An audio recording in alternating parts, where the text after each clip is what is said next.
Devlet Su İşleri tarafından yürütülmekte olan Ilısu projesinde önemli bir imalatı gerçekleştirmiş bulunuyoruz. İşte taşıdığımız Zeynel Bey Türbesi, Artuklu Hamamı, İmam Abdullah Zaviyesi'ni 3 parça olarak taşıdık.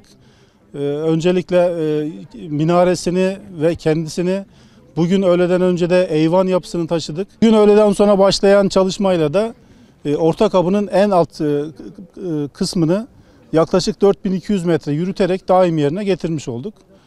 Şu anda diğer üstteki 2 parça geçici depo sahasında bulunmaktadır.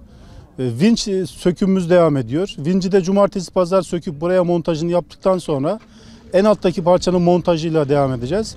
En alttaki parçayı montajını yaptıktan sonra üstteki diğer 2 parçaları da monte ederek orta kapıyı daim yerine yerleştirmiş olacağız.